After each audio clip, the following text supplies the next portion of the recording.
Hubo una reunión y parece que falté un año aquí y algunos a veces faltan mucho tiempo, pero yo ayer nomás no estuve y parece que ya hace tiempo que no los veía, así que estoy contento de verles. Y busquen ahí por favor en sus Biblias, en Génesis el capítulo 8, y recordarán ustedes, les prometí que iba a estar enseñándoles sobre el amén en la Biblia. Eso ya estudiamos el sábado anterior.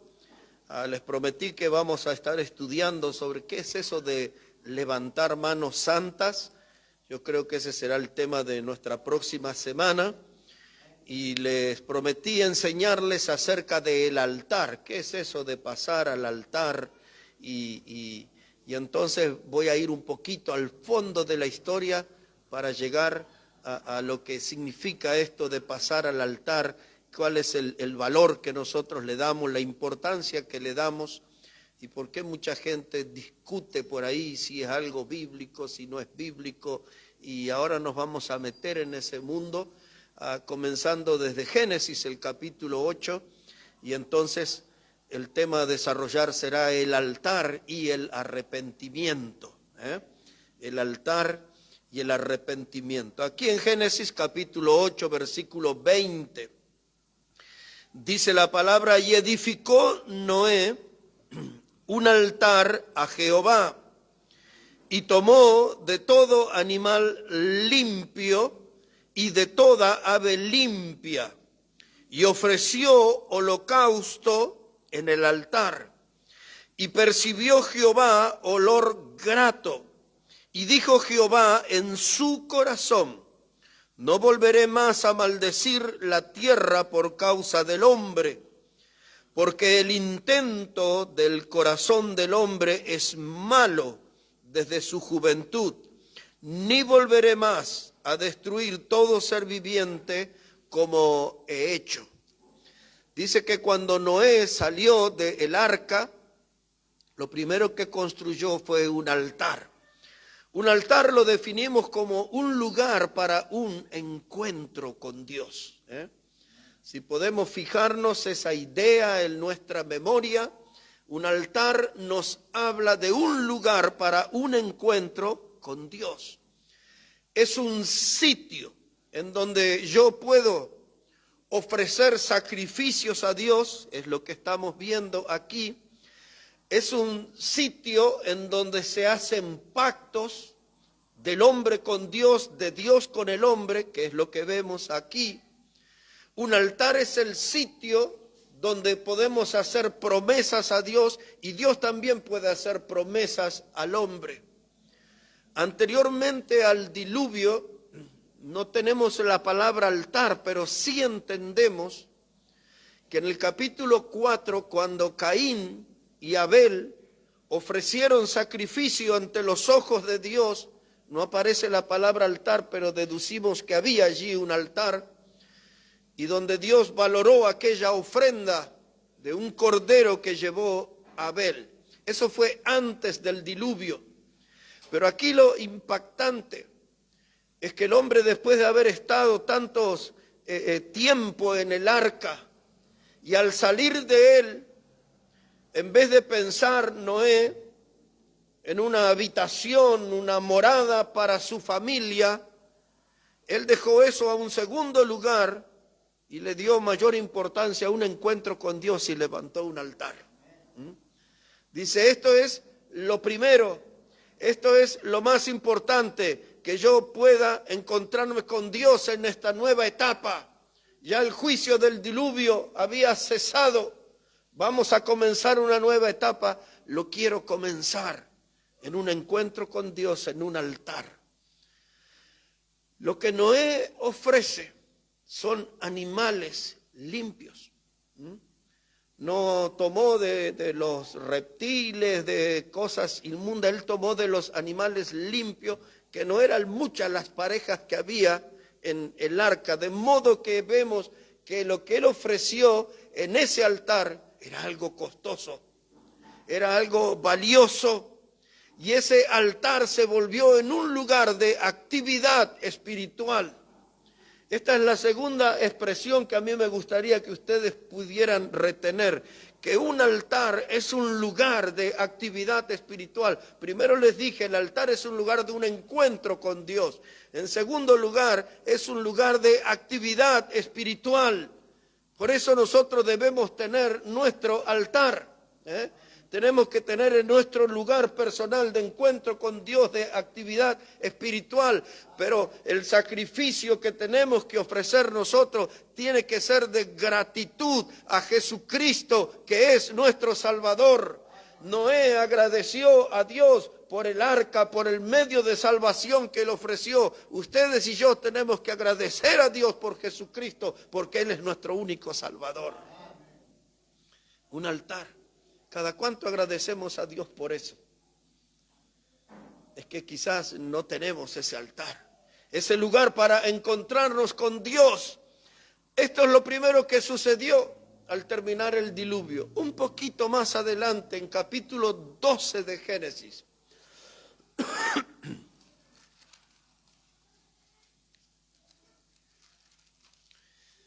Génesis, el capítulo 12. Versículo 5, ya desde el primer versículo Dios le había pedido a Abraham: vete de tu tierra, de tu parentela, a la tierra que te mostraré y haré de ti una gran nación. Llega el verso 5 y dice: tomó pues Abraham a Sarai su mujer y a Lot, hijo de su hermano, y todos sus bienes que habían ganado. Y ponga atención a esto. Y las personas que habían adquirido en Harán, adquirido quiere decir que habían comprado, y salieron para ir a tierra de Canaán, y a tierra de Canaán llegaron. Y pasó Abraham por aquella tierra hasta el lugar de Siquem, hasta el llano de More, y el cananeo estaba entonces en la tierra. Y apareció Jehová a Abraham y le dijo: a tu descendencia daré esta tierra. Y edificó allí un altar a Jehová, quien le había aparecido. Yo solamente como a modo de información voy a usar un par de pasajes, pero la vida de Abraham fue una vida de altares. A cada lugar donde Abraham se mudaba, él levantaba un altar. Usted puede seguir la historia de él en la Biblia. Y eso es lo que significa que en cada lugar que Abraham iba, lo más importante para él era tener ese lugar de encuentro con Dios. Era tener ese lugar de actividad espiritual. Y ahora aquí les dije que el altar a veces se trata de pacto, se trata de promesa de Dios al hombre, del hombre a Dios. En este caso Dios le ve allí en esa tierra de Canaán y dice: esta tierra te la daré a la descendencia, será de tu descendencia. Era la tierra que luego es mencionada que fluye leche y miel. Era la tierra que Dios le prometió al pueblo de Israel, era la descendencia que iba a tener Abraham. Dice: yo te daré. ¿Cuál es la reacción del hombre? Le voy a levantar un altar a Dios. En este lugar me encontré con Dios, porque la tercera cosa que me gustaría que ustedes pudieran retener, que el altar siempre nos habla de una presencia de Dios. Es un lugar de un encuentro con Dios, es un lugar de actividad espiritual, es el lugar de la presencia de Dios. Y ese altar puede quedar después como un testimonio visible de que allí se manifestó el Señor. Dios se ha manifestado a Abraham. Mire cómo sigue verso 8. Dice: luego se pasó de allí a un monte al oriente de Betel, y plantó su tienda teniendo a Betel al occidente y Jai al oriente, y edificó allí altar a Jehová e invocó el nombre de Jehová. Ahí está otra vez, y edificó allí altar a Jehová, y invocó el nombre de Jehová. Quiere decir que levantó sus manos y miró al cielo y entró en diálogo con el cielo, en comunión con el cielo, en comunicación con el cielo. Invocó el nombre del Señor. Sea el nombre del Señor bendito. ¿Recuerda eso? Le expliqué el domingo anterior. Bendito sea, exaltado, ensalzado, glorificado. Para eso también es un altar. Así que estamos aprendiendo lentamente lo que es este asunto del altar. Y ahora ponga atención a esto. En el versículo 5, cuando dice que salió de la tierra de Aram, y yo les dije que pongan atención, porque salió allí con Sarai, con sus bienes que había ganado, y las personas que había adquirido, es decir, que había comprado en Aram. Ese grupo de personas iban a ser testigos e iban a ser aquellos discípulos de que veían a Abraham levantar altar, encontrarse con Dios, tener actividad espiritual con Dios, ver la manifestación de Dios. Y ahora iban a ser los discípulos que iban a aprender de la importancia de tener un altar familiar. Estos pasajes tienen conexión con una práctica que llegó a nuestros días y que se trata del altar familiar. Todos nosotros necesitamos tener un altar eclesiástico. Aquí lo tenemos, delante de la palabra de Dios, del púlpito de Dios, del varón de Dios. Ahí está el altar de Dios. El altar no es del hombre, el altar es de Dios. Y Dios siempre tiene ese altar abierto para un encuentro con el hombre. Y de ahí viene, hermanos, nuestro altar personal. Todos nosotros, quizás tiene un ciruelo, una higuera en el patio de su casa, no sé. Quizás en su habitación tiene un espacio especial donde usted se encuentra con Dios.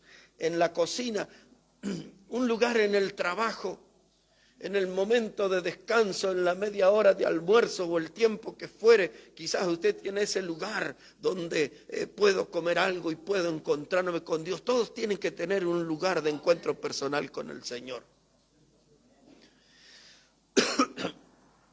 ¿Alguna idea sobre un altar familiar? Esto es una cosa bien difícil de hacer. Es fácil, pero es difícil de llevarlo a la práctica. Un padre de familia tiene que ser la cabeza del hogar, tiene que ser el guía espiritual de su familia. El padre es el que tiene que aprender delante de Dios a organizar un altar familiar. Tenemos hijos, pero tenemos un problema. Un hijo va al colegio a la mañana, el otro va al mediodía. El que va a la mañana ya a 6:30 ya tiene que estar arriba. El otro son las 10 y todavía está ahí, ¿no? Durmiendo. El padre va a trabajar a las 7 de la mañana, pero la señora estuvo ahí trabajando y en sus actividades y ella no se levanta. No le va a hacer el desayuno al esposo, lo que sea, por sus actividades. Entonces, como que la familia, todos tenemos horarios desencontrados. ¿Cómo hacemos el altar familiar? Nos quedaría más cómodo a la noche y los chicos miran la televisión y todo. Los puedo sacar de la tele, los puedo sacar del celular antes de la sopita, del té o de la cena, de lo que acostumbra en la noche. Antes de eso podemos reunir la familia. Pero aquel va a jugar al fútbol, pero el otro, todos tienen hijos de distintas edades. Entonces yo necesito tener sabiduría de Dios de cómo voy a crear mi altar familiar. ¿Qué se hace en un altar familiar?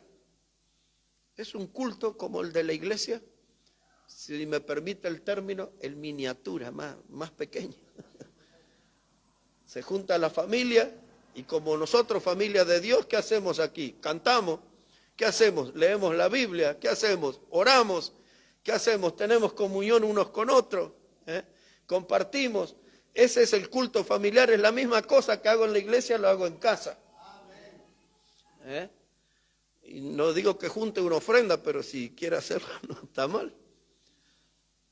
Hermanos, desde aquí comienzan las enseñanzas de lo que es un altar, y ya les llevé ahí un poquito a lo que es el altar familiar, el altar personal, pero todos, como familia, como cristianos individuales, necesitamos tener un altar para un encuentro con Dios, un altar para tener actividad espiritual, un altar para sentir la presencia de Dios en ese lugar.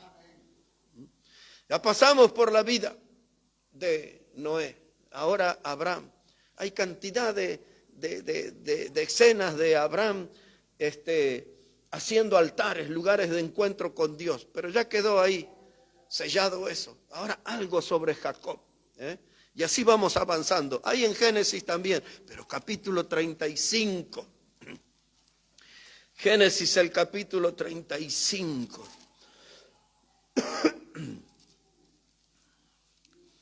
Génesis, el capítulo 35, versículo 1. Dice la palabra de Dios, dijo Dios a Jacob, levántate y sube a Betel y quédate allí. Y haz allí un altar al Dios que te apareció cuando huías de tu hermano. Un altar al Dios que te apareció. Ese altar me recuerda al Dios que se manifiesta, al Dios que es presente en mi vida, al Dios que es presente en mis actividades. Le levantó un altar allí en Betel.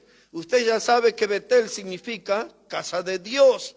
Este mismo capítulo, dice la palabra de Dios, versículo 7, dice, y edificó allí un altar y llamó al lugar Betel, porque allí se le había aparecido Dios cuando huía de su hermano. El altar queda como un testimonio de que allí se manifestó Dios, de que allí Dios ha estado presente. Puede encontrar altar en la vida de Moisés y por gran parte del Antiguo Testamento. Pero en la línea que quiero ir transmitiéndole, porque es un tema demasiado amplio, hay dos clases de altares que se habla en el Antiguo Testamento. Estos altares estaban hechos en el tabernáculo. ¿Recuerdan aquella, digamos, como una tienda grande que el pueblo de Israel iba armando y desarmando en su andar por el desierto? Y allí tenía su lugar santo y tenía su lugar santísimo. Y estaba lo que en la Biblia se llama el altar del holocausto. También algunos le llaman el altar del sacrificio, es la misma cosa, pero aparece mucho esta expresión, el altar del holocausto. Ahora leeremos un par de textos nada más para tener información, porque ese altar tenía que estar construido con una medida determinada que Dios había dado, con materiales que Dios había dado, no podía ser usado otro material. Y el altar del holocausto era donde el sacerdote, entre otras cosas, podía ofrecer un animal en sacrificio para que el derramamiento de esa sangre cubriera el pecado del pueblo. Pero también en ese mismo lugar, en el tabernáculo, estaba el altar del incienso. Son dos altares que la Biblia habla. Yo solamente voy a leer uno o dos textos como a modo de información. Hay muchos textos, pero para que ustedes sepan de lo que es eso, porque necesito llegar al altar que quiero que aprendamos. Estoy haciendo un poco como la historia para que podamos entender por qué pasamos al altar en la casa del Señor. Entonces buscamos ahí en Éxodo, hermano, por favor, Éxodo capítulo 27, versículo 1 a 8, pero no voy a leer todo, solamente en ese tramo, habla del altar, del holocausto, de los materiales, de las medidas, tal como les he mencionado. Y dice la palabra de Dios ahí, Éxodo el capítulo 27, versículo 1, Dice, harás también un altar de madera de acacia de 5 codos de longitud y de 5 codos de anchura. Eso era como de 2,5 metros más o menos. Y será cuadrado el altar y su altura será de 3 codos. Cada codo son unos 45 centímetros, hermano, aproximadamente. Entonces aquí Dios establece el altar, después dice, le harás cuernos en sus 4 esquinas, los cuernos serán parte del mismo y los cubrirás de bronce y harás también sus calderos para recoger la ceniza y sus paletas y sus tazones. Bueno, Dios da todas las indicaciones. Ese era el altar del holocausto, el altar del sacrificio. Todos los días se tenía que sacrificar alguna clase de animal a favor del pueblo para que su pecado fuera cubierto. Cuando la Biblia habla de remisión de pecados. Pero cuando se ofreció en el altar de la cruz a Jesús como el Cordero de Dios, ese no cubría el pecado, dice la Biblia, quita el pecado. Quita el pecado. Ese fue el sacrificio definitivo. Después del sacrificio de Cristo en la cruz como el Cordero de Dios, no hubo más necesidad de hacer sacrificios. Pero dice ahí la palabra de Dios en Éxodo 38 también, un poquito más adelante. Éxodo 38, dice la palabra de Dios, versículo 1. Dice, igualmente hizo de madera de acacia el altar del holocausto, su longitud de 5 codos, su anchura de otros 5 codos cuadrados y 3 codos de altura, todo lo que leímos en el pasaje anterior. Ahora, ¿por qué dice el altar del holocausto? Porque el animal que era ofrecido allí en sacrificio a modo de ofrenda era después completamente consumido por el fuego. Y la palabra holocausto en la Biblia no tiene el sentido de la palabra holocausto que se usa desde el siglo pasado cuando se habla del holocausto nazi, por ejemplo, o el holocausto del pueblo armenio en el año 1917 aproximadamente. Este holocausto que habla la Biblia aquí habla de un cuerpo que es quemado enteramente, y en el altar de la cruz el cuerpo del Señor Jesucristo fue quemado por la ira de Dios, porque Dios vino sobre él y castigándolo porque él estaba llevando nuestro pecado. El cuerpo, por eso la Biblia habla del cordero inmolado. Ese fue Cristo, el cordero inmolado, el cordero que fue sacrificado en el altar de la cruz.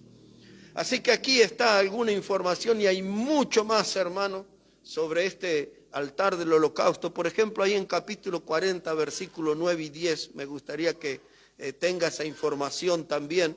Capítulo 40, versículos 9 y 10, dice, y tomarás el aceite de la unción y ungirás el tabernáculo y todo lo que está en él, y lo santificarás con todos sus utensilios, y será santo. Ungirás también el altar del holocausto y todos sus utensilios, y santificarás el altar, y será un altar santísimo.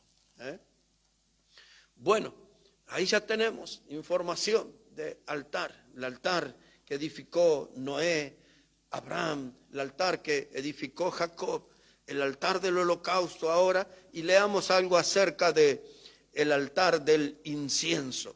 Aquí en Éxodo, capítulo 30, un poquito más atrás, versículo 1 y 2. Éxodo 30 y los versículos 1 y 2. Dice la palabra, y harás asimismo un altar para quemar el incienso de madera de acacia lo harás.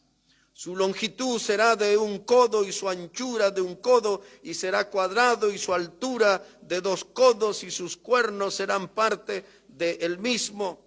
Todos esos detalles, hermanos, de las medidas, de los materiales, todo eso tiene un valor muy importante. Nada de eso puede ser suplantado. Todo debía haber sido hecho como Dios lo dijo. El altar del incienso también es una figura del Señor Jesucristo. Bien, con estas informaciones, ahora vamos a ir al altar que yo quiero que nosotros empecemos a tomar conciencia. Ahora, ustedes y yo fuimos salvos por gracia de Dios. Fuimos salvos por medio de Cristo. Venimos a la iglesia. Damos un paso de obediencia a Dios. Nos bautizamos. Y luego entramos en el camino con entusiasmo, con fervor. Pero con el paso del tiempo eso se va apagando, se va gastando. Y entro en una zona de riesgo de volverme un cristiano rutinario. Hago siempre lo mismo. Mi vida no tiene motivación, no tengo crecimiento. Y mi cristianismo yo lo empiezo a transformar en una religión. Una religión que consta de venir los domingos, de cantar, de saludar, de ofrendar y terminó todo para mí. Esa clase de comportamiento es lo que ha llevado a la iglesia del Señor en el mundo, en nuestros días, a una iglesia sin fuego, una iglesia que no tiene pasión. Por eso esa iglesia, como no quiere consagrarse al Señor, opta por la diversión. Y entonces le abrieron las puertas a ese caballo de Troya que entró con música y danzas y todo. Y de esa forma tratan de esconder a algunos hermanos la desgracia de no estar consagrado al Señor. Son del Señor, pero es eso nomás, ya está, tengo la salvación. Pero no tienen servicio al Señor. Cuando las iglesias no crecen es porque no hay vida consagrada. Y esto es muy importante y yo quiero mencionar esto en esta mañana usando como base Romanos el capítulo 12. Si podemos ir hasta ahí, por favor. Romanos el capítulo 12 y los versículos 1 y 2. Esto que vamos a leer ahora no fue algo escrito solo para los romanos, fue escrito especialmente para nosotros también, para los cristianos de este tiempo, para aquellos que somos seguidores de Cristo. Aquí Pablo va a explicar el paso que va a hacer la diferencia entre lo que es un cristiano apagado, un cristiano sin fruto, un cristiano tibio y lo que es un cristiano potente, gran servidor de su Salvador. Observe aquí, dice Romanos 12, verso 1. Dice, así que hermanos os ruego por las misericordias de Dios que presentéis vuestros cuerpos en sacrificio vivo, santo, agradable a Dios, que es vuestro culto racional. No os conforméis a este siglo, sino transformaos por medio de la renovación de vuestro entendimiento, para que comprobéis cuál sea la buena voluntad de Dios, agradable y perfecta. Dice Pablo, yo les ruego por las misericordias de Dios. Dice que presentéis vuestros cuerpos en sacrificio vivo. Cuando él habla de las misericordias de Dios, estas son infinitas. Pero como para tener una idea, las misericordias de Dios, por ejemplo, es que Él nos ha dado a su Hijo. Eso es una muestra de su misericordia. Que Jesús nos ama. A pesar de ser pecadores, Él murió por nosotros. Eso es una muestra de las misericordias de Dios. Que Dios nos ha asegurado una herencia eterna. Eso es una muestra de la misericordia de Dios. Que Cristo vendrá para buscar a los que compró con su sangre, es otra muestra de la misericordia de Dios. Que Dios nos ha dado una Biblia inspirada por Él, es decir, exhalada, soplada por Él mismo. Eso es una muestra de la misericordia de Dios. Que tengamos una iglesia local para reunirnos, eso es una muestra de la misericordia. Y son infinitas, como les dije. Pero dada esa muestra y en esa explicación, dice Pablo, le dice, le ruego por eso, por las misericordias de Dios. Dice que presentéis vuestro cuerpo en sacrificio. Dijimos el altar del holocausto, también conocido como el altar del sacrificio. Así que ahora Dios no quiere ver un animal en el altar, puesto allí como ofrenda.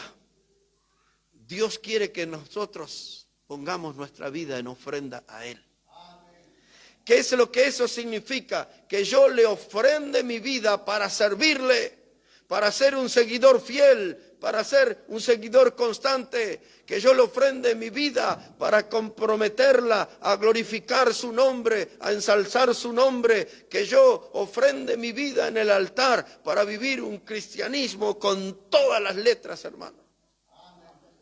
Dice, algunos dicen, no, pero si es así, mire, yo puedo mejorar mi ofrenda.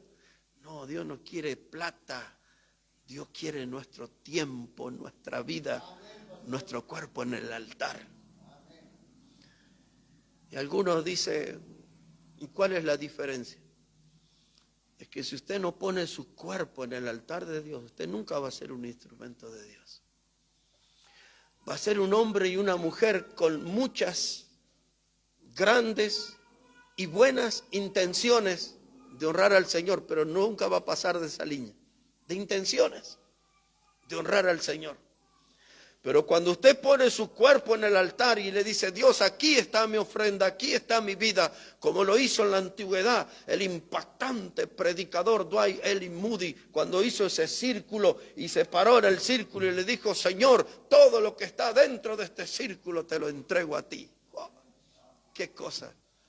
Fue uno de los hombres que más almas ganó en la historia antes que se inventara el micrófono, se dice. Dwight L. Moody. ¿Sabe qué era su oficio? Aprendiz de zapatero. Uno de los más grandes instrumentos en la historia del cristianismo, solamente porque consagró su vida. Si usted nunca da ese paso no lo tiene que hacer para impactar a los hermanos. Ese paso jamás lo haga para agradar al predicador. Ese paso hágalo cuando Dios toca su corazón. Dios entra con su palabra a la fibra más íntima de su vida. Cuando usted siente que el cimiento de su vida es sacudido y entonces Dios le llama a consagrarse, pasa al altar del sacrificio y entréguese enteramente al Señor. No tiene que salir a publicar después, ni hacer un pasacalle para ponerlo frente a su casa.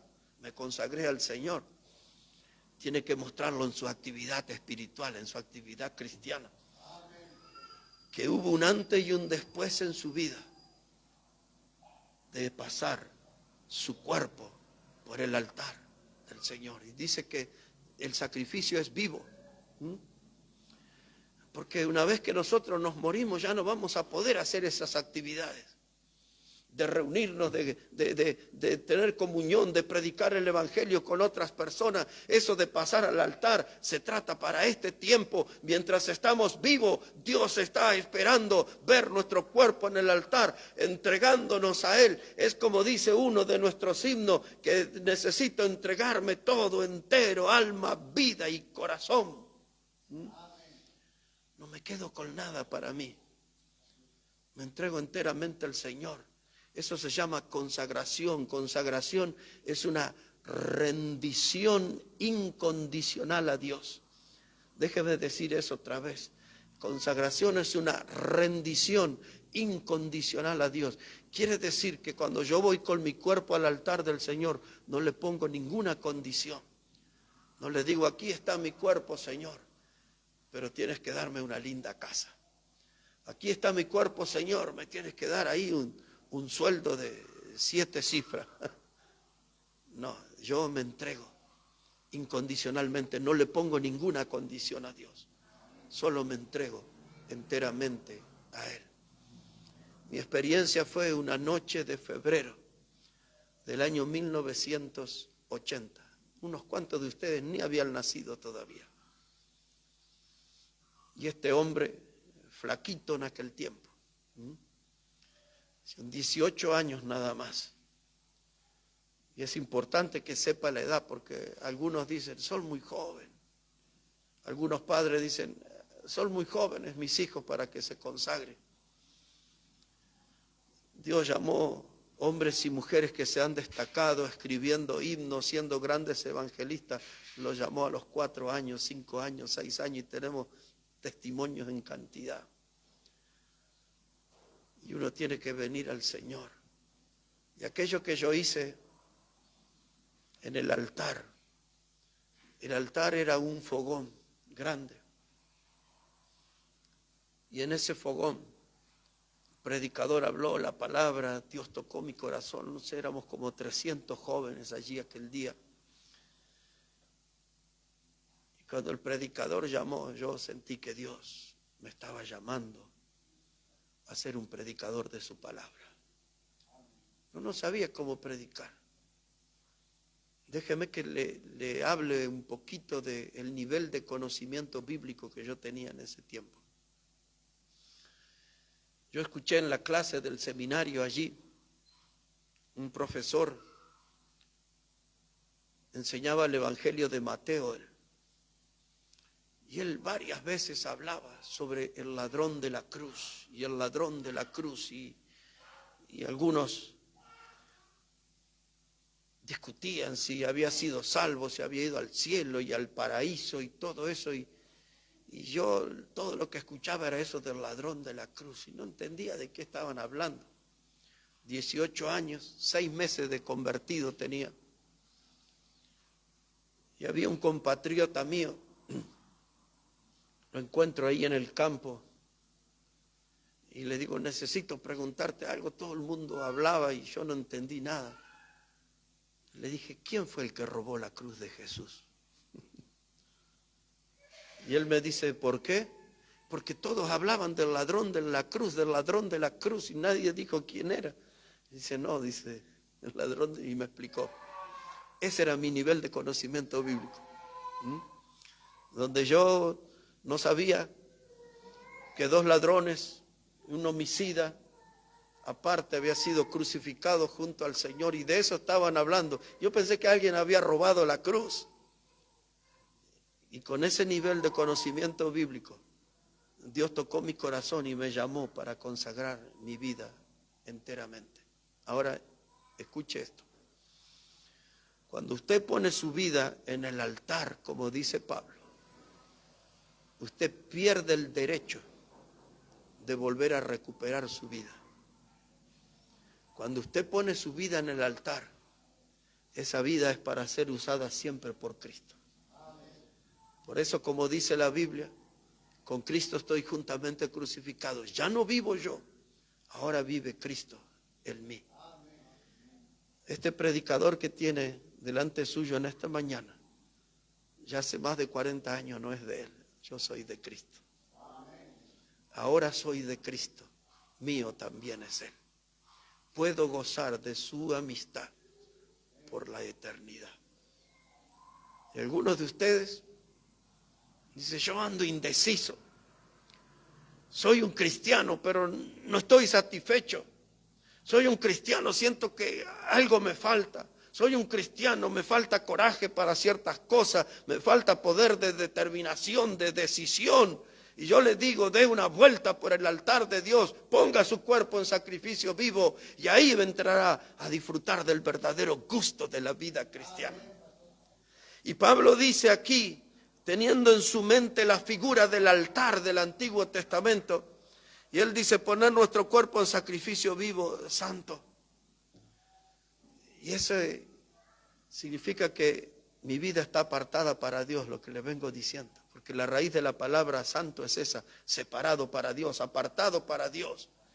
Me despojo de toda la mundanalidad, No es el mundo mi prioridad, no es el materialismo mi prioridad. Dios es mi prioridad. Como Noé, después del desastre del diluvio, lo primero que hago es un altar para encontrarme con Dios. Después de mi desastrosa vida pecaminosa, después de vivir una vida de pecado en pecado, ahora que nací de nuevo por medio de Cristo, entonces mi primer paso es hacia Él. Me separo para Él. Vivo para Él. Tomo el cristianismo de verdad para Él. No me voy a volver un fanático religioso, solamente un hombre o una mujer que se vuelve fiel a su Salvador. Es eso nada más. Es eso. Estoy dándole este mensaje, hermano, despojado de todas emociones. Porque yo creo que algunos de ustedes necesitan llegar al altar de Dios y entregar su cuerpo definitivamente. Yo sé que son salvos, yo sé que tienen a Cristo como el Salvador, pero todavía Cristo no los tiene a ustedes en el altar del sacrificio. Algunos dicen, un poquito más del mundo, ya más adelante, me voy a entregar al Señor. No haga esa pérdida de tiempo.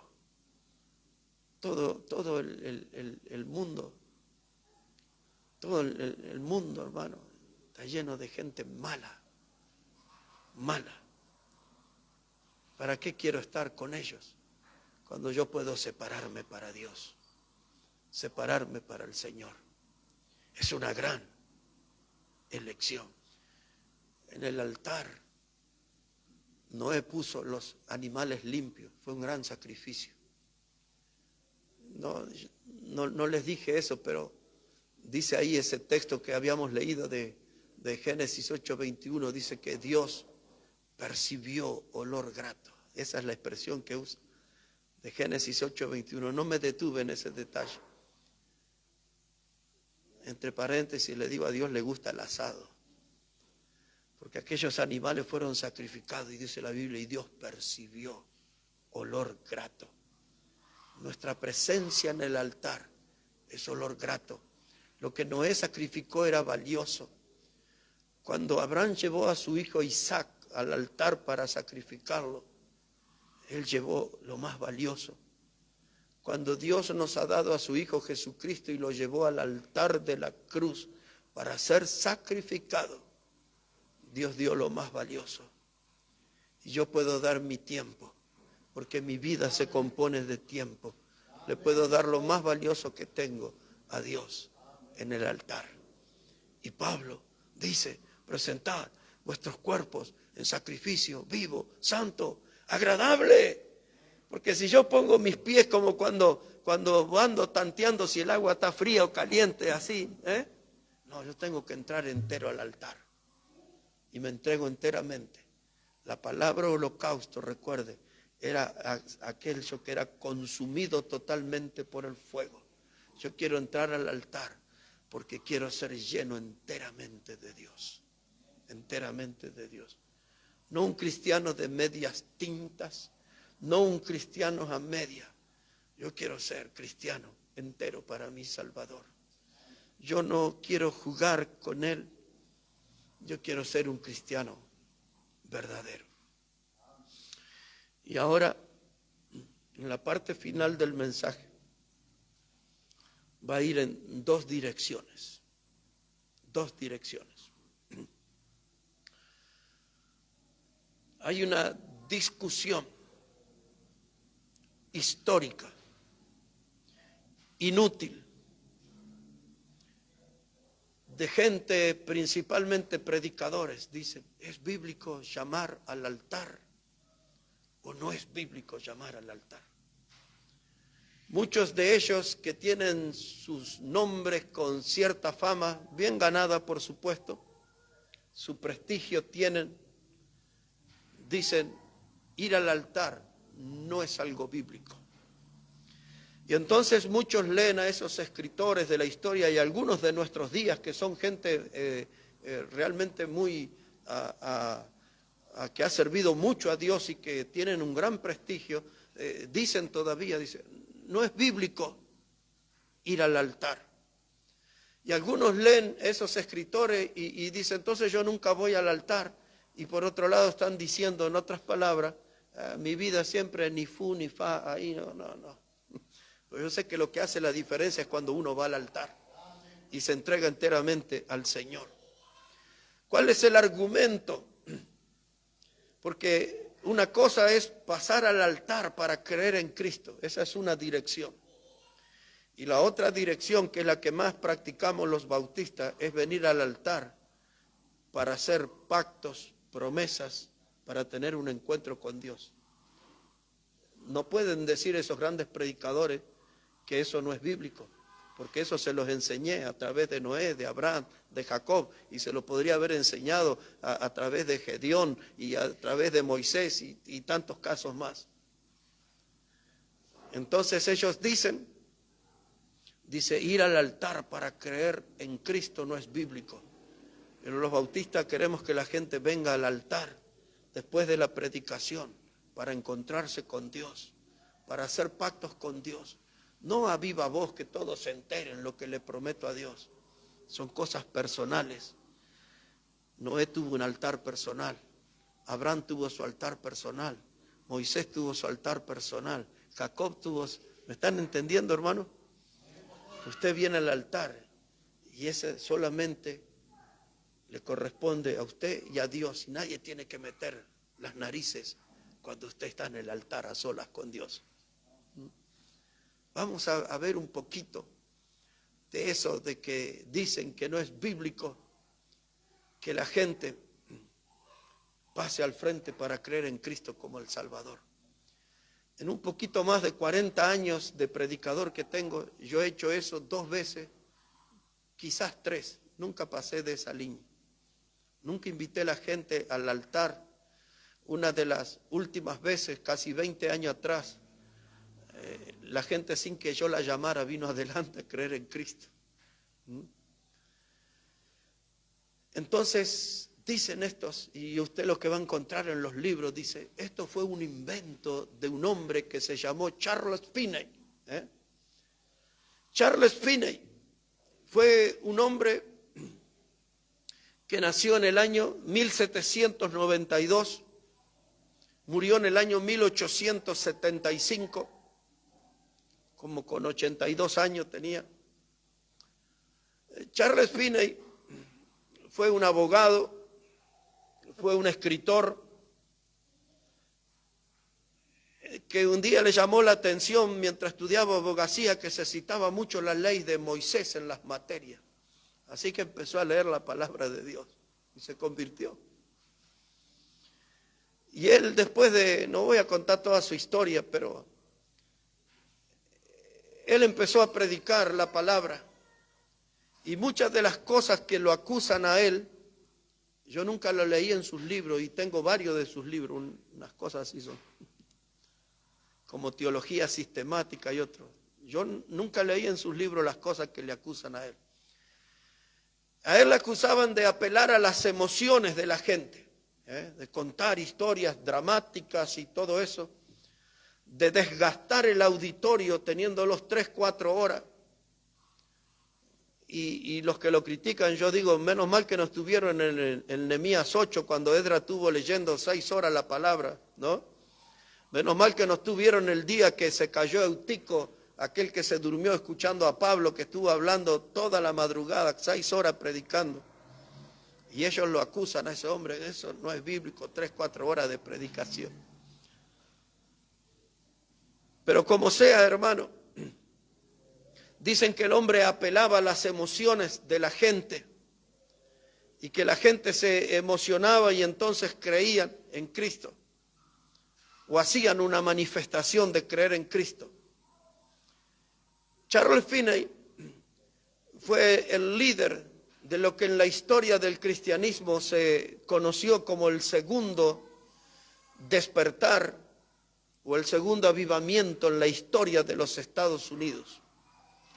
El primer despertar estuvo Jonathan Edwards, Jorge Whitefield y otros de aquel tiempo, pero la generación que siguió fue la de Finney.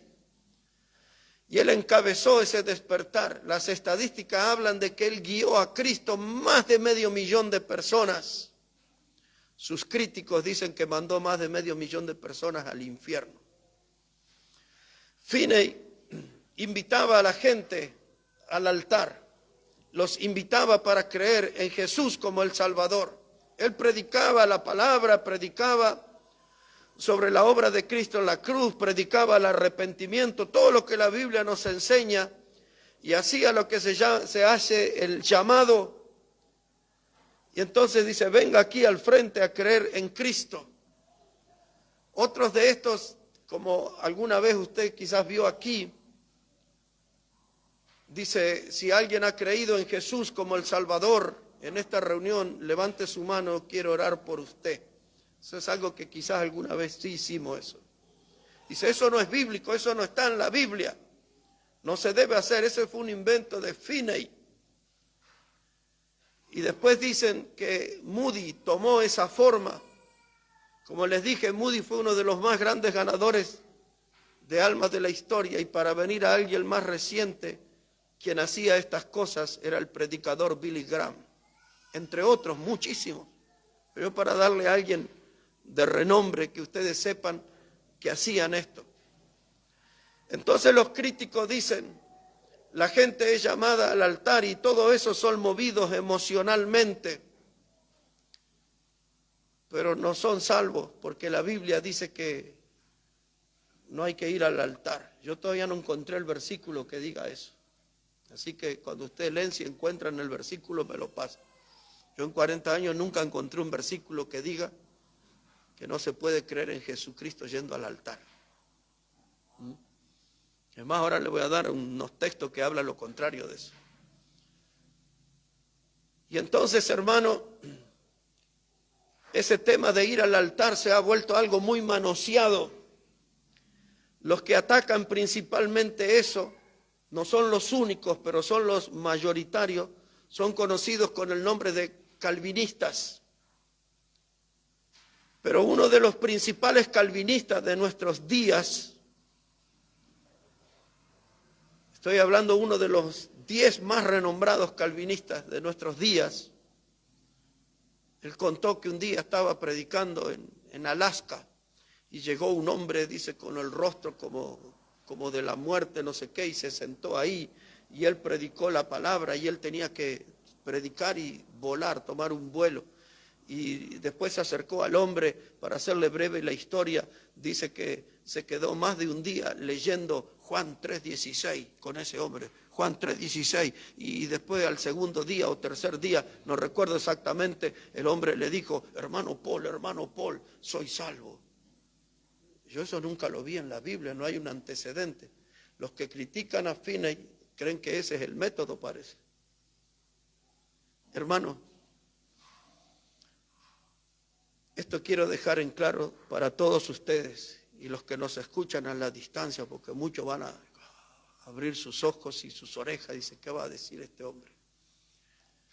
La Biblia dice así, dice, el Espíritu Santo es el que convence de pecado, de justicia y de juicio. Nosotros predicamos que Jesús murió en la cruz, ocupando nuestro lugar. Predicamos que su sangre preciosa nos limpia de pecado. Predicamos que su sangre nos da vida eterna. Y ahora nosotros predicamos que para creer en Jesús como el Salvador tenemos que proceder al arrepentimiento de nuestros pecados.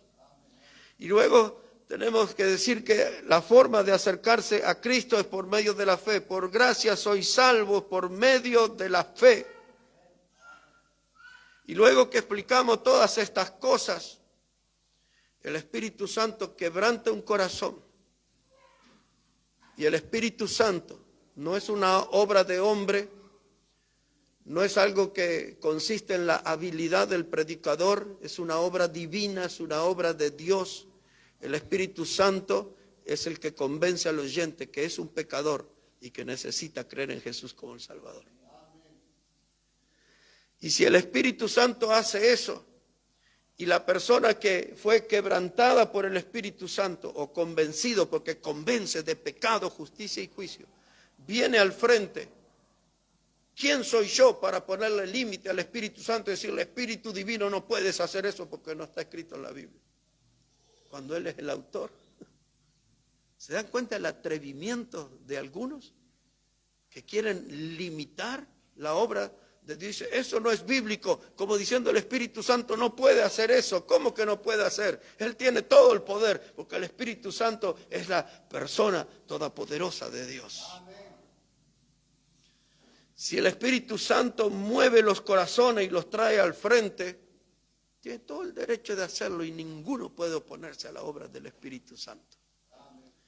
Ahora, sí es cierto, hermano, sí es cierto que hay predicadores que son manipuladores psicológicos y le cuentan a la gente historias de dolor, de tristeza, y la gente llora y se conmueve y los tienen ahí y levante un brazo y cierre los ojos y toque el de al lado y muévase aquí y dígale al de acá. Entonces usted está todo un culto así y al final le dice, tiene que venir aquí al frente. Y han hecho un circo del diablo. ¿Se acuerdan aquel video que unos cuantos vimos de la patada santa? Usted venía al altar y venía el predicador y pues, le pegaba en la frente y caía. Es una payasada. El llamado al altar no es para eso. No es para andar revolcándose y saltando como monos y aullando como lobos, como hacen algunos. No es para pasar adelante y que agarran una risa que se vuelve imparable. Eso no tiene nada de Dios. Ir adelante y que les agarran esos temblequeos. Y digo, eso no es de Dios. Pero el Espíritu Santo sí puede quebrantar corazones y puede movilizar la gente para ir aquí, al frente, al costado, donde quiera, porque el Espíritu Santo tiene toda la autoridad y tiene todo el poder de obrar como Él quiere. Y no hay ningún predicador que deba atreverse a ponerle límites al Espíritu Santo de Dios. Además, dice Pablo escribiendo a los Corintios que donde está el Espíritu Santo de Dios, allí hay libertad. El Espíritu Santo obra como Él quiere. Y esta gente dice, no es de la Biblia ir adelante para creer en Cristo. Hermanos, recordemos un poquito. Dice en Hechos 2:37, después que se predicó ahí en Pentecostés, dice, y fueron compungidos de corazón. Y le dijeron, hermanos, ¿qué haremos? Compungidos de corazón quiere decir que la palabra les atravesó el corazón. Esos corazones duros fueron perforados por el poder de la palabra de Dios que estaba siendo predicado. Y Pedro y los otros le dijeron, arrepentíos y bautícese. Y luego en el verso 40 les agrega y les dice, arrepentíos y sé salvo de esta perversa generación. Y luego dice la palabra que 3,000 fueron salvos, bautizados y añadidos a la iglesia. Y alguien me puede preguntar, ¿y cómo sabe si esa gente fue al frente? No, la Biblia no dice que fueron al frente. Ahora contésteme usted, ¿cómo sabe que fueron 3,000 los convertidos? ¿Que quedaron momificados así de pronto? Y alguien pasó a contar 1, 2, 3 y llegó a 3,000. ¿Cuál fue la reacción? ¿Cuál fue la manifestación de esa gente? Algo tuvieron que hacer para que se supieran que fueron 3,000 los salvos. Pero si yo le doy a esa gente el derecho de decir que no es bíblico ir al frente para creer en Cristo, le digo, tiene razón, no tengo un texto de la Biblia que diga que hay que ir al frente para creer en Cristo. ¿Me puede dar usted uno donde diga que está prohibido ir al frente para creer en Cristo? ¿Tiene un versículo? ¿Uno solo tiene para darme? No tiene. ¿Y entonces qué está discutiendo? Si el Espíritu de Dios lo quiere llevar al frente, al costado, si el Espíritu de Dios está obrando para traerlos al altar, déjelo que venga. Porque el altar no es del predicador, el altar es de Dios. El altar es de Dios. Y si Dios trae gente al altar, es porque Dios quiere encontrarse en ese lugar. Puedo decir muchas cosas, hermanos, sobre esto. No quiero aburrirlo, solo quiero que usted tenga claridad en su mente de que el Espíritu Santo de Dios obra como Él quiere. No tiene límite, tiene todo el poder. Hermanos, dice ahí en Hechos 3 y el verso 19, dice, arrepentíos y vendrán tiempos de refrigerio de la presencia de Dios. ¿Cómo se arrepiente uno en un culto? ¿Cómo sé que se arrepintió y creyó en Cristo? ¿Qué es lo que tengo que hacer? ¿No debe el predicador interrogar diciendo, hay alguien aquí que ha creído en Jesús al oír este mensaje, al oír del amor de Dios, al oír de la obra de Cristo, al oír que hay perdón pecados para usted? ¿Hay alguien aquí que ha procedido al arrepentimiento de sus pecados? Dicen esta gente, dice, y ellos van y repiten una oración o dicen que se han arrepentido, pero no son conscientes de todo el pecado. Y yo les digo, dígame usted si el día que usted creyó, usted se acordó de todos los pecados de su vida y le pidió perdón a Dios por todo su pecado, uno por uno. Hermano, hay gente complicada, ¿no? Qué bueno que la gracia de Dios es inmensa. Y la gracia de Dios nos perdona cuando yo me arrepiento, hermano. Cuando yo creí en Jesús como mi Salvador, yo no me acordé de todos mis pecados. Y tenía 17 años, pero ya había mucho pecado en mi vida. Por el mayor esfuerzo que hubiese hecho, no me hubiese acordado de todos mis pecados. Pero le pedí de corazón sincero a Jesús, perdona mi pecado, porque me doy cuenta que soy pecador y que necesito ser salvo. Hermano, nosotros tenemos que predicar la palabra. La obra de salvación es de Dios. Es de Dios. Y todo predicador debe saber que el altar no es del predicador, el altar es de Dios. Y Dios abre su altar para que la gente se encuentre con Él en el altar. Esa es una dirección del tema. Hay muchísimo más, pero no quiero entrar en un terreno de aburrimiento. Quiero entrar en el terreno, un texto en Hechos, y ese sí, y entro a la segunda dirección. Hechos capítulo 17. Hechos capítulo 17. Déjeme que le muestre eso. Hechos el capítulo 17, versículo 30. Hechos 17 y el versículo 30. Quiero que vea ese pasaje, hermano, qué importante que es. Hechos 17, 30.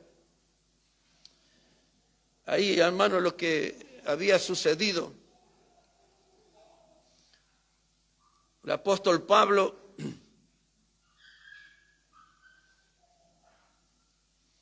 dice ahí la palabra, verso 30, pero Dios, habiendo pasado por alto los tiempos de esta ignorancia, ahora manda a todos los hombres, en todo lugar, que se arrepientan, por cuanto ha establecido un día en el cual juzgará al mundo con justicia. ¿Y yo qué voy a decir a esta gente? No, Señor, no puede ser en todo lugar, porque los calvinistas y estos otros dicen que en el altar no. En casi todo lugar, menos en el altar, deben arrepentirse. ¿Eso puedo decir yo? No, la Biblia dice en todo lugar, eso incluye el altar. Todo lugar. Dios manda, ya le dice, pero se refiere a una ciudad, pero dentro de una ciudad hay una iglesia local, y dentro de la iglesia local hay un altar. En todo lugar Dios manda a los hombres que se arrepientan, y si Dios tocó un corazón y la persona se arrepintió de su pecado en el altar, bienvenido a la familia de Dios. En todo lugar, dice la Biblia, que se arrepientan. ¿O qué diremos? Que arrepentirse de nuestros pecados y creer en Cristo como el Salvador en el altar no es válido. Su Biblia dice igual, ¿no? Dios manda en todo lugar que se arrepienta. Cierro ese capítulo y voy a la parte final del mensaje, en la segunda dirección. Venir al altar para un encuentro con Dios. Venir al altar no para ese circo que hemos hablado y que ustedes conocen. Venir al altar ahora no estoy pensando en los que creen en Jesús como el Salvador. Estoy pensando en venir al altar como respuesta a una predicación. La mayoría de los predicadores bautistas fundamentales, muchísimos de ellos amigos míos, compañeros de militancia por 20, 30 años predicando, dando conferencias juntos, en cada reunión, ellos hacen un llamado al altar. Yo no tengo nada contra eso. sienten hacerlo así. Si Dios le guía al predicador a que haga eso, ¿quién soy yo para decirle, no debes hacer eso? Porque se supone que Dios los está guiando en ese llamado. En las conferencias donde yo he estado predicando durante 3 días con otros grupos de pastores, generalmente el llamado que yo hacía eran unas 2 veces, predicaba unas 5 veces, alguna vez 3 quizás, llamé a la gente al altar. En otras clases de conferencia donde comenzábamos los jueves a la noche hasta los domingos al mediodía, en muchísimos lugares, generalmente yo predicaba en esos días, cuando era único predicador, 12 a 13 mensajes. Y del mismo modo a veces hacía 3 llamados, 4 llamados en toda esa cantidad de mensajes. Algunos me decían, ¿por qué no hace más llamados al altar? Y yo decía esto, le digo, no quiero que algo tan importante se vuelva algo rutinario. Que la gente dice, uy, termina el mensaje y hay que ir al altar porque el predicador llama. Yo quiero que eso tenga sus momentos especiales, que la gente viva su tiempo especial con Dios en el altar. Pero siempre, hermanos, Dios nos habla. Y en la vida de nuestra iglesia, como me ha pasado muchas veces en mi actividad como predicador, muchas veces yo estoy predicando ya y la gente está viniendo al altar sin que nadie lo llame. Y cuando Dios está hablando a su corazón ese día, usted viene al altar y se para o se pone de rodillas y hace ahí lo que usted necesita hacer con Dios. Y aprovecha ese momento con Dios. Y la predicación sigue. Y después se termina la invitación. Y cantamos himno y usted está ahí orando, hablando con Dios todavía. Y nosotros cantamos himno y juntamos la ofrenda. Pasamos a su lado y ofrendamos. Y usted sigue orando. Y la gente se empieza a ir ya de la casa de Dios. Y usted sigue orando. Y nadie tiene que interrumpirlo. Y si queda solamente el portero, le dejará la llave y usted va a entender que cuando terminó de ese encuentro con Dios, usted tiene que cerrar la puerta. Pero estoy hablando de eso para que entienda la importancia de estar en el altar de Dios con Dios. Eso es lo más importante. Y nadie tiene que interrumpir eso, y nadie tiene que preguntar si cuándo va a terminar de orar. No, deje que aproveche ese encuentro con Dios. Porque Dios le debe estar prometiendo cosas, porque ella debe estar haciendo algún pacto con Dios, debe estar haciendo algún renunciamiento de pecado, no sé, no me interesa, pero hay algo bueno está sucediendo, hay un encuentro entre un hermano, una hermana y nuestro Dios en el altar. Así que cuando la palabra toque su vida, usted no esté mirando ahí, me verán mal los hermanos si me levanto, si voy. Otro estará diciendo, ay, me gustaría que el predicador haga un llamado hoy y yo voy.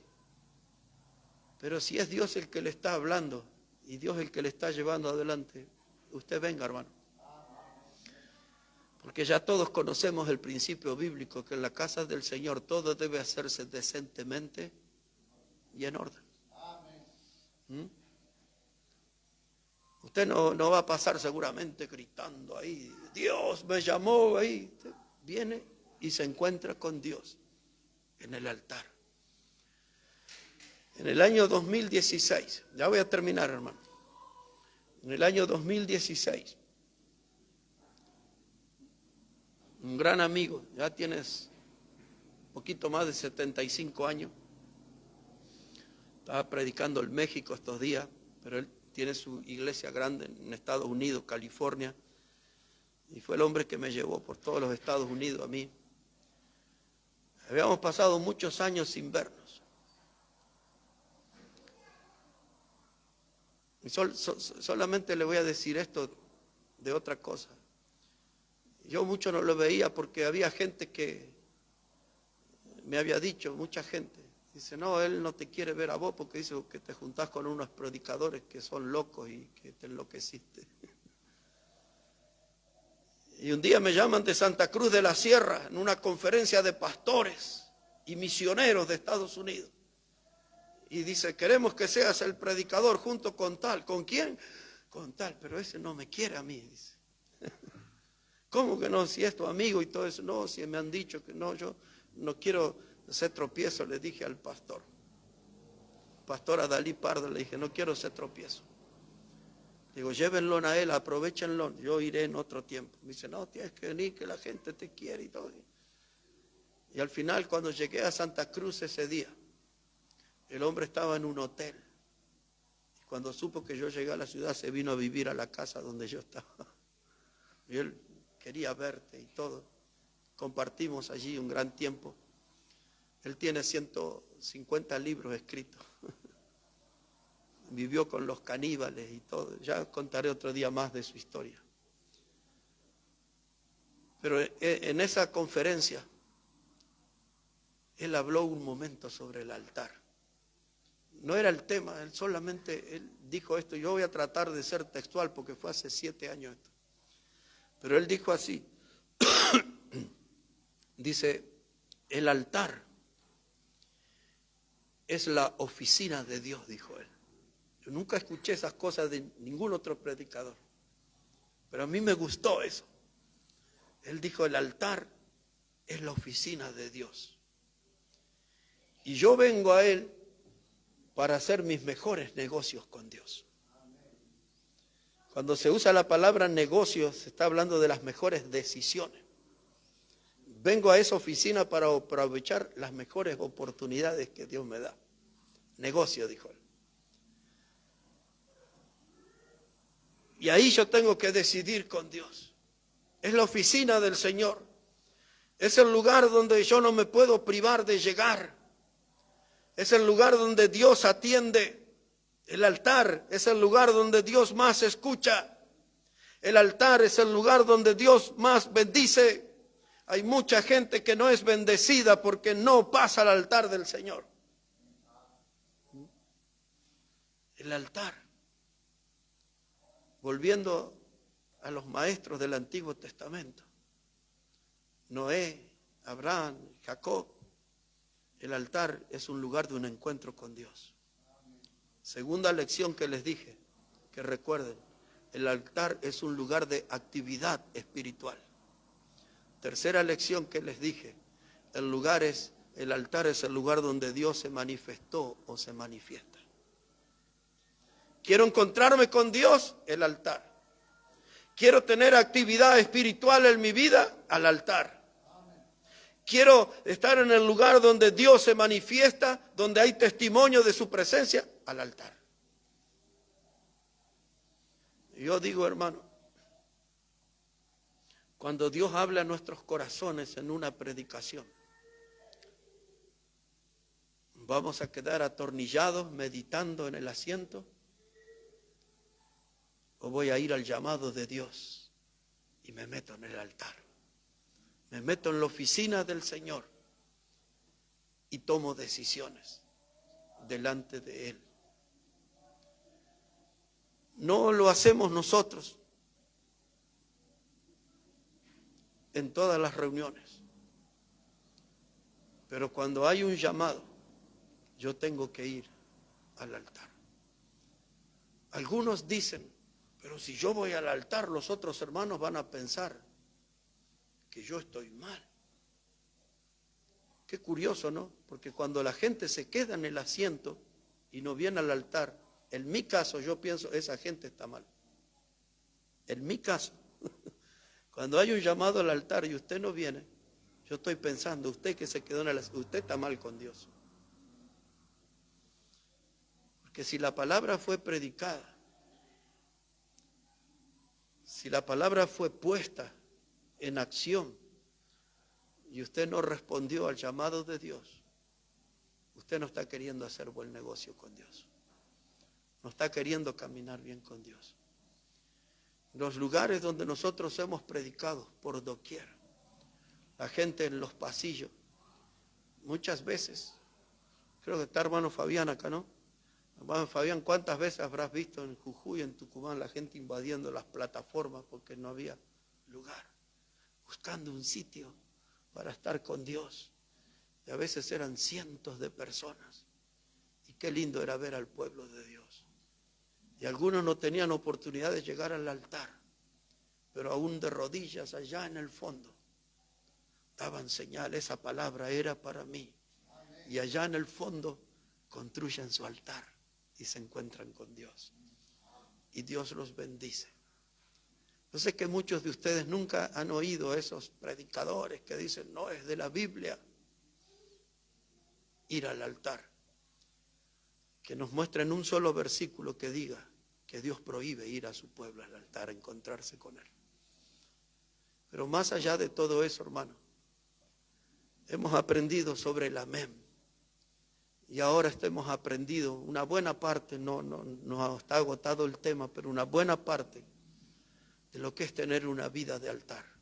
Un altar como iglesia, un altar como familia, mi altar personal, mi lugar de encuentro con Dios, mi lugar de actividad espiritual, mi lugar donde Dios se manifiesta. No pierda esas oportunidades. Y si Dios me ayuda y hay voz todavía, el fin de semana les voy a enseñar qué significa cuando la Biblia habla de levantar manos santas al Señor. Vamos a orar en esta mañana. Padre, gracias te damos por esta comunión. Yo sé que hace frío para algunos, pero necesitamos esta palabra, aprender, Señor, y crecer y comprender la mejor forma de acercarnos cada vez más a ti. Ayúdanos con la salud, Señor. Quizás hay varios aquí luchando. Y gracias porque con dificultad igual puedo hablar y estar aquí en este compañerismo con mis hermanos. Bendícenos, Padre, y por las enseñanzas que vienen que puedan enriquecer no solamente nuestro conocimiento, sino que puedan enriquecer nuestra vida espiritual. Que cada una de las enseñanzas de tu palabra sean nuevas joyas para nuestra alma. Bendícenos, Padre, que tu mano esté sobre cada uno de nosotros. Oramos en el precioso nombre de Jesucristo. Amén y amén. Amén. Que Dios les bendiga, mis hermanos, grandemente.